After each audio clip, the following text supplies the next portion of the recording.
mukjizat sertai tiap langkahku. Shalom, Bapak, Ibu, Saudara, Saudariku yang terkasih di dalam Tuhan. Puji syukur kita naikkan kepada Tuhan karena kita masih diberi kesempatan untuk bertemu, untuk beribadah bersama dalam ibadah online pada hari ini. Mari kita siapkan hati dan pikiran kita masuk dalam doa. Bapa di surga, Bapa yang kami sembah di dalam nama Tuhan Yesus Kristus, Tuhan kami yang hidup. Kuasa-Mu tidak berubah Tuhan, dari dulu, sekarang, sampai selama-lamanya. Kami mengucap syukur untuk segala kebaikan Tuhan, penyertaan Tuhan dalam hidup setiap kami. Terima kasih Tuhan, Engkau baik. Apapun keadaan kami, Engkau tetap baik buat kami. Kami mengucap syukur Bapa. Bapa, sebentar kami mau memulai ibadah online pada hari ini. Mohon Tuhan kuduskan, layakkan setiap kami, sehingga ibadah ini Tuhan berkenan di hadapan Tuhan, ada urapan Tuhan, menjadi dupa yang harum di hadapan Tuhan. Bagi setiap kami yang menonton, kami yang mengikuti ibadah online ini, ada impartasi roh Tuhan, ada kemenangan, ada kelepasan, ada kesembuhan terjadi. Kuasa Tuhan tidak terbatas. Terima kasih Tuhan Yesus, terima kasih. Kami serahkan semua ke dalam tangan kasih-Mu. Ampuni kami Tuhan, kuduskan, sucikan, dan layakkan setiap kami. Terima kasih Tuhan Yesus. Di dalam nama Tuhan Yesus Kristus kami berdoa dan mengucap syukur. Haleluya. Amin.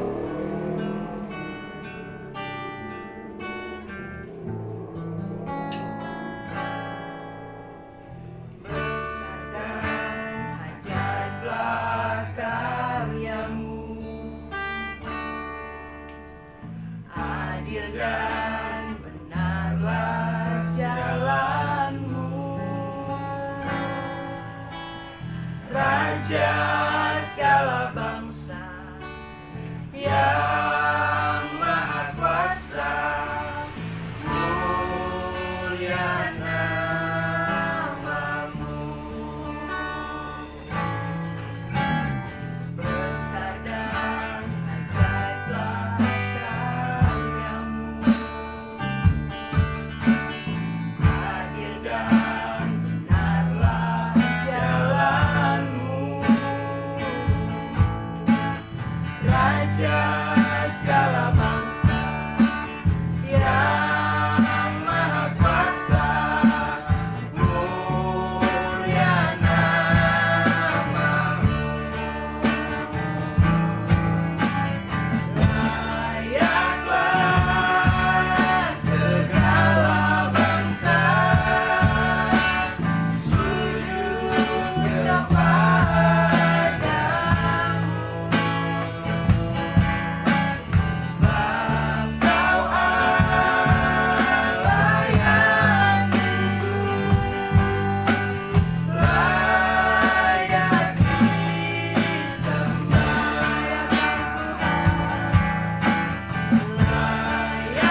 Shalom, Bapak Ibu dan saudara-saudara semua yang dikasihi oleh Tuhan. Kita berjumpa kembali di dalam ibadah hari ini. Saya bersyukur kalau kita semua di dalam keadaan sehat walafiat dan semuanya baik-baik serta diberkati oleh Tuhan. Beberapa waktu yang lalu saya pernah berbicara tentang bahwa kita ini adalah garam dunia yang tertulis di dalam Injil Matius pasal yang kelima ayat yang ke-13. Demikianlah bunyi Injil Matius pasal yang kelima ayat yang ke-13. Kamu adalah garam dunia. Jika garam itu menjadi tawar, dengan apakah ia diasinkan? Tidak ada lagi gunanya selain dibuang dan diinjak orang. Nah, kalau kita membaca Injil Matius ini, mulai dari ayat yang pertama, maka ayat ini ada kesamaan dengan Injil Matius pasal yang ke-13 ayat 1 dan 2. Yaitu bahwa ketika Yesus mengajar, orang-orang berbondong-bondong datang kepadanya, di mana Yesus juga mengadakan mujizat. Kamu adalah garam dunia. Dalam terjemahan bahasa Inggris digunakan kalimat you are the salt of the earth. Jadi kata dunia di sini dipakai kata earth atau tanah. Jadi garam itu sebenarnya juga digunakan supaya tanah bisa menjadi subur. Sehingga apabila benih tanaman itu ditanam, di sana dia bisa tumbuh. Nah, kita juga harus menjadi garam bagi bumi atau tanah, supaya tanah itu subur dan dapat digunakan untuk bercocok tanam. Tadi saya katakan ada persamaan antara Matius pasal yang kelima dengan Matius pasal yang ke-13, yaitu situasi ketika Yesus mengajar, di mana orang banyak berbondong-bondong. Walaupun peristiwa yang satu dalam Matius pasal yang kelima adalah ketika Yesus mengajar di atas bukit.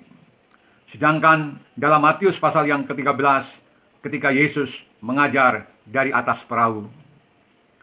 Dalam Injil Matius pasal yang ke-13 ayat 2 dan ke-9 atau ayat 2 sampai dengan yang ke-9, Yesus mengucapkan banyak hal dalam perumpamaan tentang seorang penabur yang pergi untuk menabur benih di atas tanah. Lebih jelasnya, mari kita baca Injil Matius pasal yang ke-13 ayat 2 sampai dengan yang ke-9. Saya bacakan. Maka datanglah orang banyak berbondong-bondong lalu mengerumuni dia, sehingga ia naik ke perahu dan duduk di situ. Sedangkan orang banyak semuanya berdiri di pantai. Dan ia mengucapkan banyak hal dalam perumpamaan kepada mereka. Katanya, adalah seorang penabur keluar untuk menabur. Pada waktu ia menabur, sebagian benih itu jatuh di pinggir jalan. Lalu datanglah burung dan memakannya sampai habis. Sebagian jatuh di tanah yang berbatu-batu, yang tidak banyak tanahnya. Lalu benih itu pun segera tumbuh karena tipisnya tanah. Tetapi sesudah matahari terbit, layulah ia dan menjadi kering karena tidak berakar. Sebagian lagi jatuh di tengah semak duri, lalu mungkin besarlah semak itu dan menghimpitnya sampai mati. Dan sebagian jatuh di tanah yang baik, lalu berbuah. Ada yang 100 kali lipat, ada yang 60 kali lipat, ada yang 30 kali lipat. Siapa bertelinga, hendaklah ia mendengar. Bapak, Ibu, dan saudara-saudara semua, tanah di sini, atau tanah di dalam Injil Matius pasal yang ke-13, di dalam bahasa Inggris juga dipakai dengan kata earth, di mana tanah tersebut ditaburi dengan benih supaya dapat bertumbuh dan menghasilkan buah. Sebagai manusia, kita memerlukan garam, baik untuk tubuh jasmani kita dan juga untuk tanah hati kita masing-masing. Nah, disebutkan dalam Injil Matius pasal yang ke-13 tadi tentang adanya 4 jenis tanah yang cukup menarik perhatian kita. Nah, kita akan melihat keempat jenis tanah tersebut karena berhubungan dengan benih yang ditaburkan di atasnya. Yang pertama dikatakan hati yang keras. Ayat yang ke-19 berbunyi demikian. Kepada setiap orang yang mendengar firman tentang kerajaan surga, tetapi tidak mengertinya, datanglah si jahat dan merampas yang ditaburkan dalam hati orang itu. Itulah benih yang ditaburkan di pinggir jalan. Jadi, benih yang jatuh di atas tanah yang di pinggir jalan adalah benih yang jatuh di tanah yang keras. Karena tanah itu seringkali diinjak-injak orang yang melaluinya, bahkan dilewati dengan kendaraan-kendaraan dan sebagainya. Nah, ayat ini berbicara tentang orang yang mendengarkan firman Tuhan, tetapi hatinya keras dan tidak mau menerima firman itu.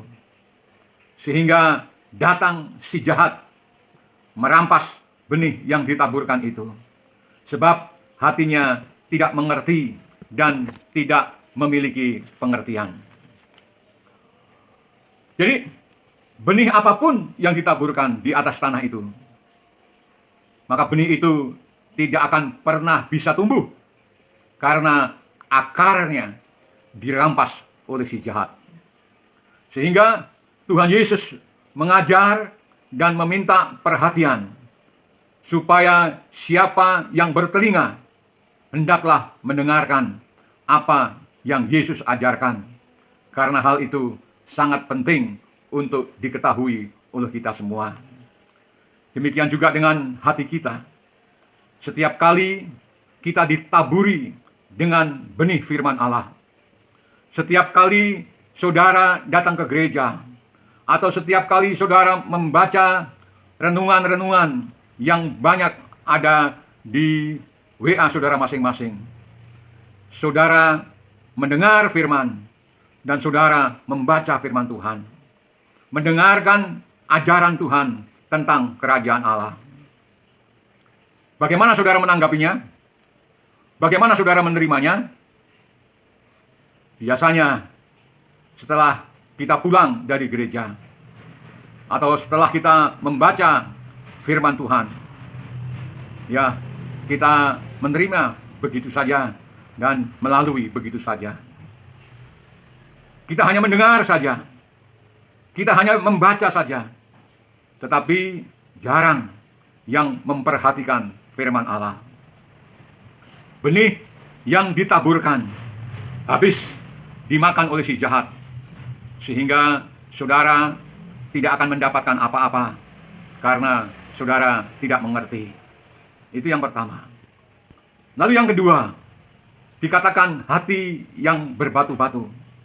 Ayat yang ke-20 dan 21 dari Injil Matius pasal yang ke-13 tadi. Dikatakan, benih yang ditaburkan di tanah yang berbatu-batu ialah orang yang mendengar firman itu dan segera menerimanya dengan gembira, tetapi ia tidak berakar dan tahan sebentar saja. Apabila datang penindasan atau penganiayaan karena firman itu, orang itu segera murtad.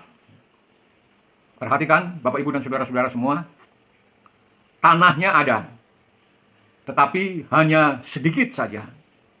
Tidak 100% yang diterima, sehingga ia juga tidak mengerti. Jadi, meskipun tanaman itu dapat bertumbuh, tetapi tidak berakar dan tidak tahan atau hanya tahan sebentar saja. Oleh sebab itu, betapa perlunya kita mau menerima ajaran firman Tuhan. Terimalah firman dengan memperbanyak tanah, sehingga kita pun menerima banyak berkat daripada firman itu. Kalau tanah hatinya seperti tanah yang berbatu-batu, maka benih yang ditaburkan tidak akan berakar dan tidak tahan atau tahan hanya sebentar saja. Pada waktu dia mendengar firman, dia menerimanya. Bahkan mungkin menerima dengan senang hati. Tetapi pada waktu pulang, dia lupa dengan semua firman yang telah diajarkan. Tetapi karena tanah hatinya tidak cukup banyak, maka bila datang pencobaan, bila datang aniaya firman itu, maka matilah iman orang itu. Dalam kitab Wahyu, pasal yang ke-6, ayat yang ke-9 sampai dengan yang ke-11, diceritakan bahwa akan ada waktunya di mana orang-orang yang menerima, yang percaya, dan yang melakukan firman Allah, justru merekalah yang dibenci, merekalah yang dianiaya dan dibunuh karena nama Tuhan kita. Mereka berseru kepada Tuhan. Mereka katakan, Tuhan, kami sudah menerima firman-Mu. Kami percaya kepadamu. Tetapi kenapa kami harus menerima aniaya? Masakan Tuhan tinggal diam? Kapan Tuhan akan menolong kami? Kapan Tuhan akan membalas kepada mereka? Tetapi Tuhan berkata, tunggu waktunya, sampai genap jumlah orang yang akan dibunuh sama seperti mereka. Dan setelah itu, baru Tuhan akan bertindak. Bapak, Ibu, dan saudara-saudara semua, inilah orang-orang yang tanah hatinya berbatu. Ketika ada penindasan, ketika ada penganiayaan, ketika ada kesulitan dan kesengsaraan, mereka menjadi murtad, mundur dari mengikut Tuhan. Lalu yang ketiga, dikatakan hati yang bersemak duri. Ayat yang ke-22 dikatakan, yang ditaburkan di tengah semak duri ialah orang yang mendengar firman itu, lalu kekhawatiran dunia dan tipu daya kekayaan menghimpit firman itu sehingga tidak berbuah.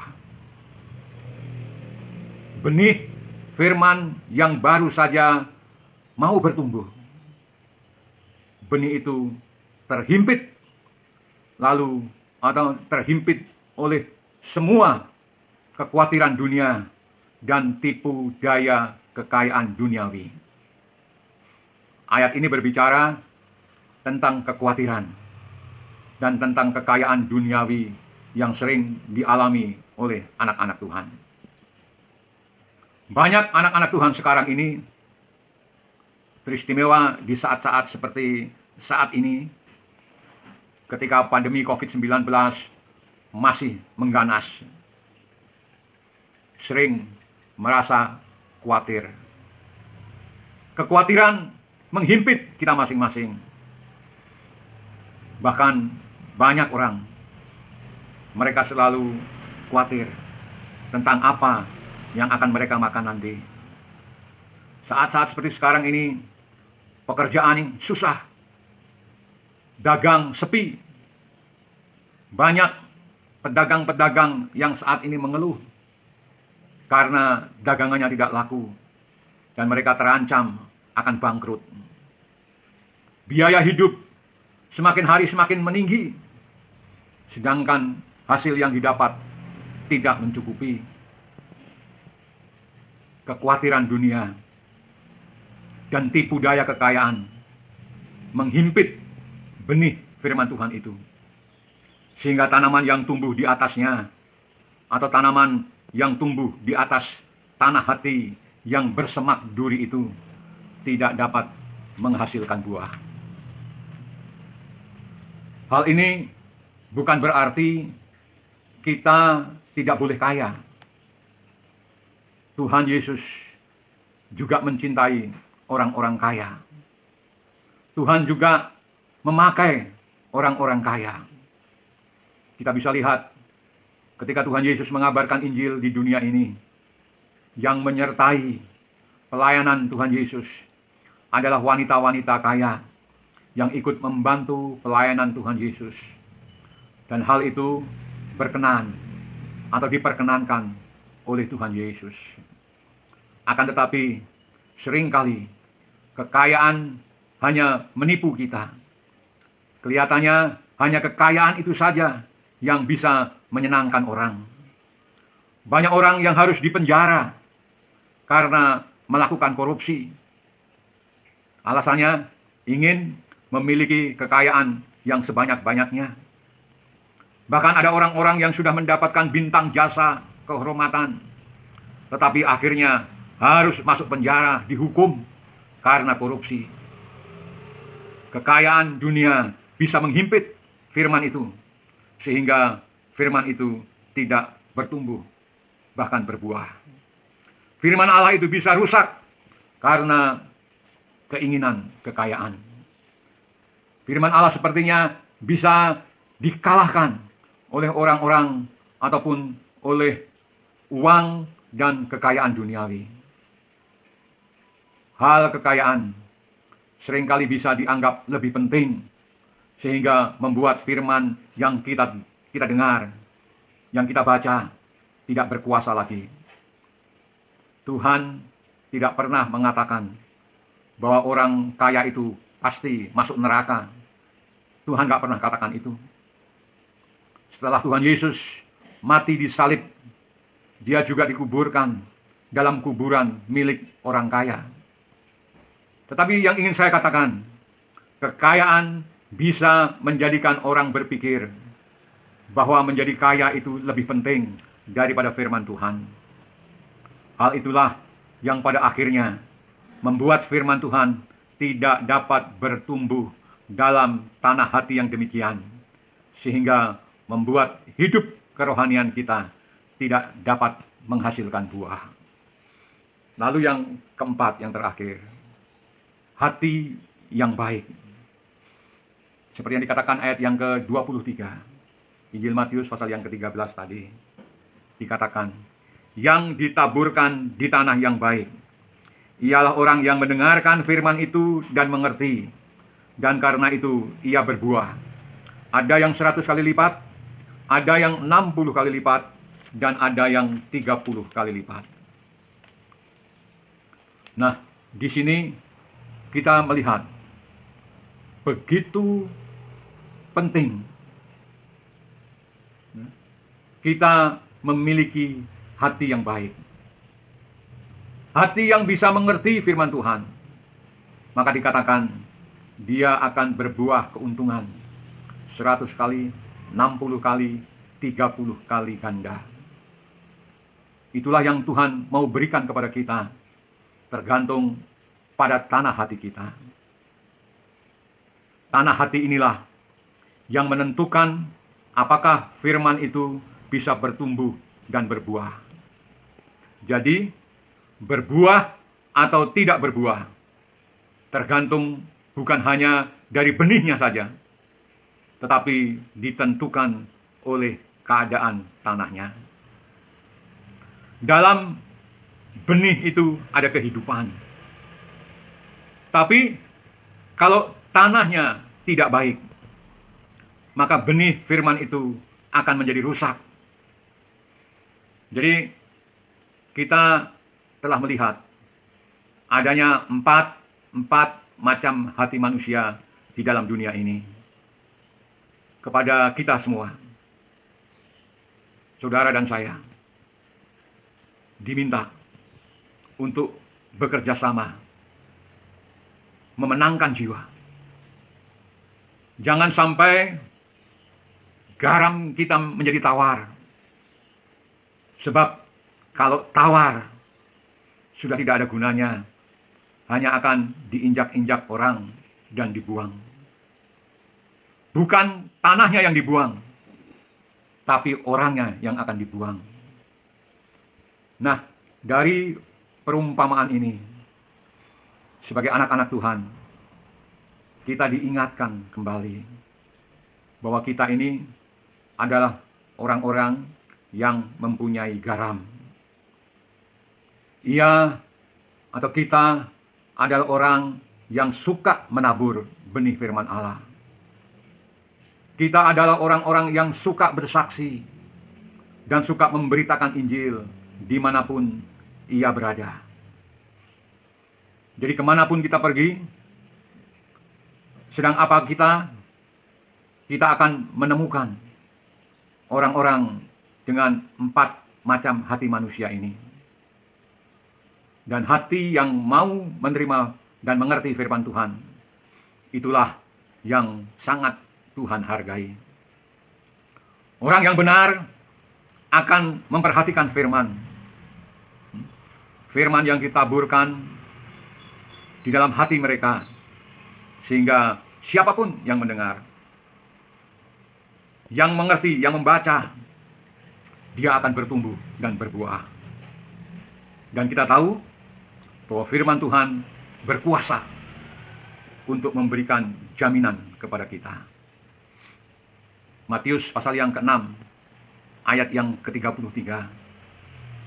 Tuhan Yesus berkata, "Carilah dahulu kerajaan Allah dan kebenarannya, maka semuanya itu akan ditambahkan kepadamu." Lalu yang kedua, kita diingatkan juga bahwa kita ini adalah terang dunia. Dalam Injil Matius pasal yang ke-5, ayat yang ke-14, dikatakan, "Kamu adalah terang dunia. Kota yang terletak di atas gunung tidak mungkin tersembunyi." Kota itu akan dibuat atau terlihat indah dan bagus. Semua orang akan melihat ke atas kepada kota itu yang ada di atas gunung. Tetapi kalau melihat dalam bahasa aslinya, kota yang tidak tersembunyi itu mengandung arti lain, yaitu menangis. Berapa banyak orang yang berbangga dengan segala kekayaan dan kekuatannya, tetapi sebenarnya hatinya juga menangis. Sebab apa yang dia inginkan tidak dapat diperolehnya. Nah, Bapak, Ibu, dan saudara-saudara kita semua, jangan tinggalkan mereka yang memiliki air mata kesedihan. Berapa banyak orang yang sepertinya mempunyai kemuliaan, tetapi dalam hatinya ada tangisan. Untuk itulah Tuhan menempatkan kita masing-masing. Lalu yang ketiga, kita juga diingatkan bahwa kita adalah orang yang memasang pelita.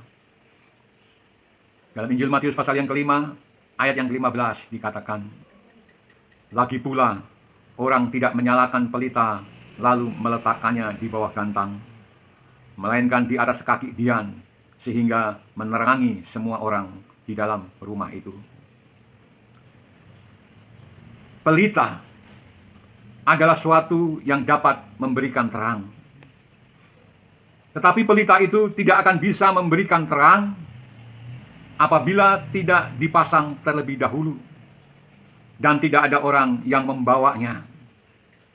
Karena pelita bukan seperti lampu listrik.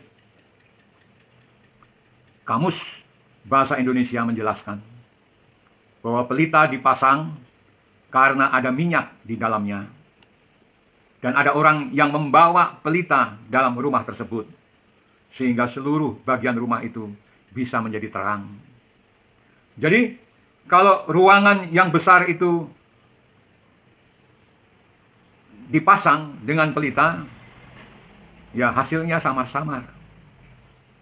Tetapi kalau pelita itu dinyalakan dan dibawa keliling, maka baik ruangan yang besar maupun ruangan yang kecil, di sana pasti akan menjadi terang. Saudara dan saya adalah garam dunia, di mana pelayanannya itu sangat luas sekali, yaitu menjadi penabur benih firman Allah kepada keempat macam hati manusia tadi, seperti yang terdapat di dalam perumpamaan penabur. Nah, di sini kita melihat adanya 3 hal yang Yesus ajarkan kepada kita. Yaitu yang pertama, kita harus tahu dengan siapa kita selalu berhadapan setiap saat di dalam dunia ini. Yaitu dengan keempat jenis hati manusia yang ada di dalam dunia ini. Lalu yang kedua, kita juga berhadapan dengan orang-orang yang penuh dengan kebanggaan, tetapi yang dalam hatinya juga ada tangisan, tidak ada damai, dan tidak memiliki kepuasan di dalam jiwanya. Dan yang ketiga, kita adalah orang yang menjadi pembawa terang di dalam rumah. Dan rumah berbicara tentang keluarga, di mana keluarga tinggal bersama-samanya. Keluarga merupakan satu kesatuan yang ada di dalam dunia ini. Apakah sebagai suami ataukah istri, apakah ibu yang membesarkan anak-anak dan sebagainya. Biarkan dalam rumah kita ada terang, sebab ada minyak dalam pelita kita yang dibawa berkeliling ke seluruh bagian rumah, sehingga seisi rumah tangga menjadi orang-orang terang. Pada ayat berikutnya dikatakan, ayat yang ke-16 dari Matius pasal yang ke-5. Demikianlah hendaknya terangmu bercahaya di depan orang, supaya mereka dapat melihat perbuatanmu yang baik dan memuliakan Bapa-mu yang di surga. Kita bukan hanya orang yang membawa pelita saja, tetapi pelita yang dibawa itu harus dapat menjadi kesukaan bagi orang yang menerimanya. Dan biarlah kita tahu siapa yang kita hadapi dari hari ke hari dalam pekerjaan kita, dalam pergaulan kita, dalam usaha kita, dalam rumah tangga kita. Biarlah mereka juga dapat melihat semua perbuatan kita yang baik, yaitu sebagai garam dunia, sebagai terang dunia, dan sebagai pelita yang menyala. Puji Tuhan, kiranya firman Tuhan ini menjadi berkat bagi kita semua, dan biarlah kita semua mau melakukan apa yang firman Tuhan katakan. Puji Tuhan, Tuhan memberkati kita semua. Mari kita tundukkan kepala dan kita masuk dalam doa. Bapa yang maha baik, Allah yang bertahta di dalam kerajaan surga, kami bersyukur hari ini kalau kami boleh datang bersekutu, beribadah dengan Engkau. Meskipun hanya melalui ibadah online yang sederhana, tetapi kami datang dengan hati yang penuh dengan ucapan syukur. Karena Engkau Allah yang begitu baik kepada kami semua anak-anak-Mu. Engkau sudah menjaga kami, Engkau sudah melindungi kami, Engkau sudah memelihara kami, bahkan Engkau sudah memberkati kami di tengah-tengah situasi yang sedang tidak baik ini, sehingga kami boleh ada sebagaimana kami ada saat ini. Ini semua adalah anugerah-Mu, kasih karunia-Mu kepada kami. Kami bersyukur. Oleh sebab itu Tuhan, kami mau datang kepadamu, mengucapkan rasa syukur kami Tuhan, bahwa Engkau senantiasa campur tangan dan turun tangan terhadap setiap masalah-masalah dalam kehidupan kami. Terima kasih Tuhan, terima kasih. Dalam ibadah saat ini Tuhan, kiranya Engkau juga hadir di dalam rumah tangga kami masing-masing, di dalam hati kami masing-masing. Dan kami ingin menjadi alat-Mu sebagai garam dunia dan sebagai terang dunia dan juga sebagai pelita yang menyala, sehingga banyak orang boleh diberkati melalui pelayanan kami. Terima kasih Tuhan, terima kasih. Tuhan Yesus, kami memohon kepadamu, Tuhan, kepada sidang jemaat-Mu, kiranya Tuhan memberkati mereka satu persatu. Hamba tidak tahu keadaan mereka masing-masing. Mungkin ada yang sakit, mungkin ada yang berkekurangan, mungkin ada yang susah, mungkin juga ada yang lemah. Tuhan Yesus, di saat-saat keadaan seperti ini, tiliklah mereka. Tuhan, berkati mereka. Sembuhkan kalau ada yang sakit, hiburkan kalau ada yang susah, berikan kekuatan kepada mereka kalau mereka lemah. Tuhan Yesus, tolong mereka mencukupi kebutuhan mereka sehari-hari.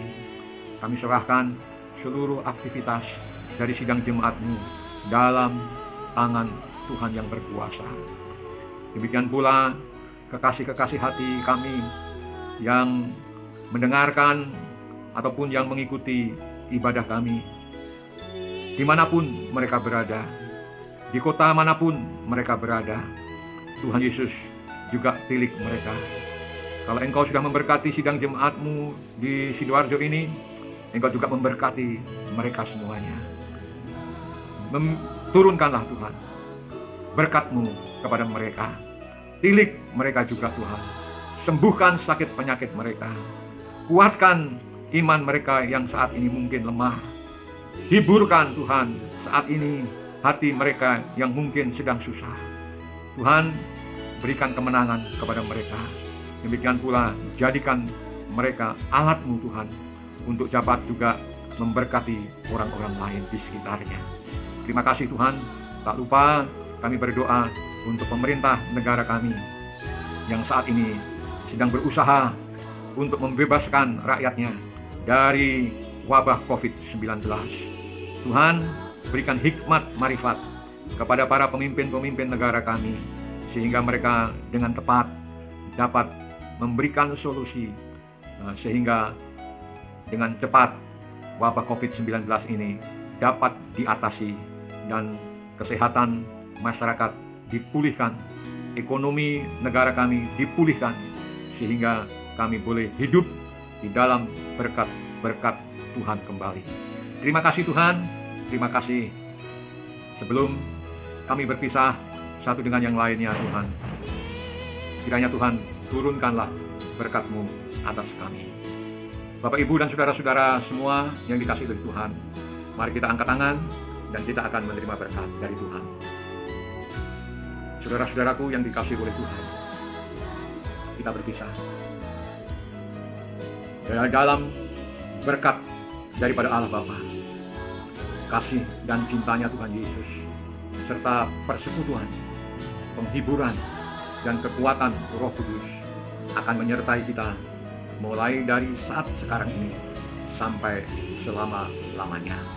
Kita berpisah di dalam berkat-Nya Tuhan Yesus Kristus. Puji Tuhan. Mari yang percaya dan sudah menerima berkat, kita katakan sama-sama dengan iman. Amin. Amin. Amin. Tuhan menyertai kita. Puji Tuhan. Haleluya. Sampai bertemu di minggu yang akan datang. Dan sampai bertemu di dalam doa kita masing-masing. Puji Tuhan. Tetap semangat. Jaga kesehatan. Taati protokol kesehatan. Sampai jumpa